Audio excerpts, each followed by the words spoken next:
ఇంగ్లాండ్తో 5 టెస్టుల సిరీస్ను టీమిండియా ఓటమితో ప్రారంభించింది.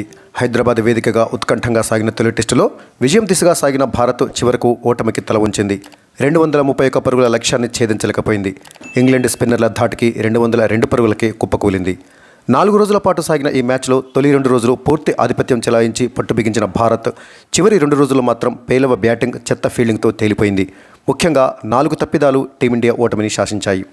అందులో మొదటిది చెత్త ఫీల్డింగ్. ఈ మ్యాచ్లో టీమిండియా ఫీల్డింగ్ మరీ నాసిరకంగా ఉంది. తొలి ఇన్నింగ్స్లో అద్భుత ఫీల్డింగ్తో పాటు అసాధారణ క్యాచ్లు అందుకున్న టీమిండియా ఫీల్డర్లు రెండో ఇన్నింగ్స్లో మాత్రం తేలిపోయారు. చేతుల్లోకి వచ్చిన క్యాచ్లు నేలపాలు చేయడంతో పాటు సునాయాస బౌండరీలు ఆపలేకపోయారు. బంతిని ఆపడంలో తడబడి పాకిస్తాన్ ఫీల్డింగ్ను తలపించారు. ఫీల్డింగ్ తప్పిదాలతో దాదాపు 10 బౌండరీల వరకు విడిచిపెట్టడంతో పాటు 50 నుంచి 60 పరుగులు అదనంగా ఇచ్చారు. ఇక England match winner Ollie Pope ఇచ్చిన 2 క్యాచ్లను నేలపాలు చేశారు. 116 పరుగుల వద్ద పోప్ ఇచ్చిన సునాయాస క్యాచ్ను అక్షర్ పటేల్ వదిలేయగా 180 పరుగుల వద్ద రాహుల్ అందుకోలేకపోయాడు. ఈ 2 అవకాశాలతో చెలరేగిన అతను 196 పరుగులు చేశాడు. ఓలీ పోప్ క్యాచ్ను అక్షర్ పటేల్ పట్టి ఉంటే ఈ మ్యాచ్ ఫలితం మరోలా ఉండేది. ఓ కష్టతరమైన క్యాచ్ను యశస్వి జైస్వాల్ కూడా వదిలేశాడు. ఇక టీమిండియా ఓటమికి రెండవ ప్రధాన కారణం పేలవ బ్యాటింగ్. 231 పరుగుల స్వల్ప లక్ష్య ఛేదనకు దిగిన భారత్ పేలవ బ్యాటింగ్తో మూల్యం చెల్లించుకుంది. ఓపెనర్లు రోహిత్ శర్మ, యశస్వి జైస్వాల్ శుభారంభం అందించడంలో విఫలమవగా శుభ్మన్ గిల్ సిల్వర్ డక్గా వెనుదిరిగాడు. అతని వైఫల్యం మ్యాచ్ను మలుపు తిప్పింది. బ్యాక్ టు బ్యాక్ వికెట్లు కోల్పోవడంతో భారత బ్యాటర్లపై అనవసర ఒత్తిడి నెలకొనగా ఇంగ్లాండ్ బౌలర్ల ఆత్మవిశ్వాసాన్ని పెంపొందించింది.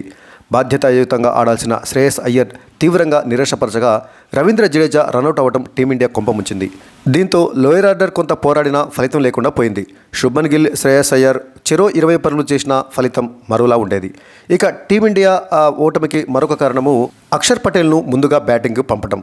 అక్షర్ పటేల్ను ఆఫ్ ది ఆర్డర్ పంపిస్తూ టీమిండియా మేనేజ్మెంట్ చేసిన ప్రయోగం బెడిసికొట్టింది. 4వ స్థానంలో బ్యాటింగ్కు దిగిన అతను ఆచితూచి ఆడినా ఎక్కువసేపు క్రీజ్లో నిలబడలేకపోయాడు. అతన్ని లోయర్ ఆర్డర్లో ఆడించి ఉంటే కేఎస్ భరత్, అశ్విన్లతో కలిసి కీలక భాగస్వామ్యాలను నెలకొల్పేవాడే. ఇక టీమిండియా ఓటమికి మరొక కారణము అనవసరపు దూకుడును ప్రదర్శించడము. మరొక 2 రోజుల పాటు ఆట మిగిలి ఉన్న చేతిలో ఎన్నో ఓవర్లు ఉన్నప్పటికీ టీమిండియా బ్యాటర్లు అనవసరపు భారీ షాట్లకు పోయి తమ వికెట్లను సమర్పించుకున్నారు.